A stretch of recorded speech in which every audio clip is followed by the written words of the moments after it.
Assalamualaikum warahmatullahi wabarakatuh. Perkenalkan, nama saya Nirwana dengan NIM 2115071. Saya dari kelas 4C BKPI. Video kali ini dibuat untuk memenuhi tugas mata kuliah modifikasi perilaku dengan dosen pengampu Ibu Puri Handayani. Selamat menonton. Baiklah, di sini saya akan mereview materi yang keempat dari pemakalah Putri Yohani dengan judul Prinsip-prinsip dasar dalam modifikasi perilaku. Di sini ada dua, yaitu extinction dan stimulasi kontrol.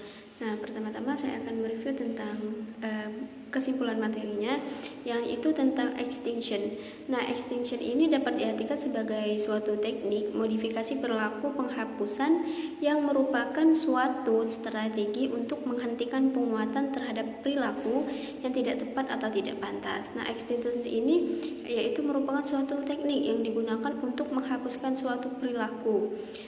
Dengan sebagai contoh, misalnya perilaku yang tidak pantas harus dihapuskan. Nah, extinction ini merupakan juga penghentian penguatan. Misalnya seandainya saja ada perilaku yang diakurkan karena dia tidak baik, maka akan dihentikan penguatan tersebut agar tidak diulangi oleh pelaku. Nah, teknik penghapusan atau extinction ini ada dua. Yang pertama itu ada extinction brush, ya. Dia ini lebih kepada dampak. Nah, misalnya kayak ketika perilaku tidak lagi diberi penguatan, maka ada tiga hal yang bisa terjadi. Misalnya saja perilaku itu tidak diberikan penguatan lagi. Jadi hal yang bisa terjadi itu mungkin ada tiga: peningkatan intensitas, durasi, dan frekuensi dari perilaku, adanya perilaku yang tidak biasanya dilakukan karena adanya penghentian tadi, maka kemungkinan adanya perilaku yang tidak biasa dilakukan oleh pelaku. Yang ketiga itu ada respon emosional ataupun perilaku yang agresif akibat adanya extinction ini. Nah, yang kedua itu ada spontaneous recovery. Nah, spontaneous recovery ini perilaku yang mungkin terjadi lagi setelah tidak terjadi selama beberapa waktu dan dalam situasi yang hampir mirip sama dan mendapat penguatan sebelum extinction. Jadi perilaku ini dia akan muncul lagi setelah lama tidak ada sebelum adanya diberi penguatan tentang extinction. Nah, pola berkurangnya perilaku setelah dihentikannya pemberian penguatan tergantung pada beberapa hal. Antara lain misalnya jadwal pemberian penguatan, seberapa rutin jadwal pemberian penguatan tersebut. Banyaknya penguatan semakin banyak berulang pemberian penguatan pada masa lampau, maka resisten perilaku terhadap penghapusan. Yang ketiga itu deprivasi semakin besar. Deprivasi subjek terhadap penguatan dan makin vital penguatan yang dideprivasikan makin sulit perilaku itu dihapus. Terus yang keempat ada usaha. Nah, jadi semakin besar usaha yang dibutuhkan untuk melaksanakan perilaku yang mendapat penguatan, semakin cepat penghapusan tercapai. Jadi semakin besar usaha kita untuk melakukan penguatan untuk penghapusan perilaku itu, maka kemungkinan besar juga semakin cepat terhapus perilaku tersebut. Terus yang kedua itu ada stimulus kontrol. Nah, stimulus kontrol ini dapat kita artikan sebuah fenomena yang terjadi ketika seorang individu berperilaku tertentu karena adanya stimulus yang diberikan dan berperilaku beda ketika stimulus tersebut tidak ada.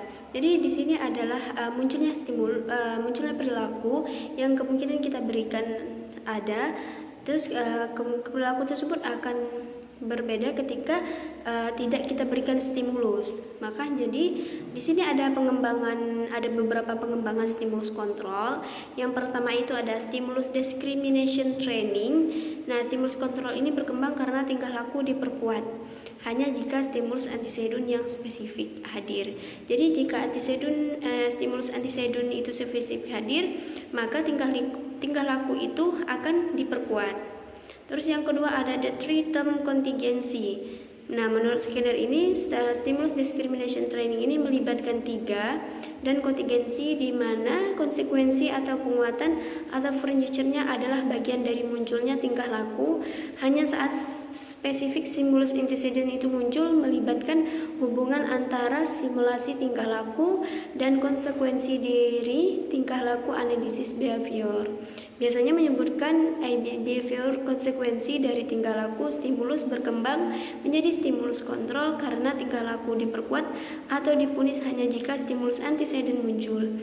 Jadi dalam yang kedua ini stimulus perilaku tersebut akan muncul jika ada stimulus antecedentnya yang muncul. Terus yang ketiga ada generalization. Nah, generalization ini dimana tingkah laku tersebut diperkuat atau dengan reinforcement atau terhenti dengan extension atau punishment.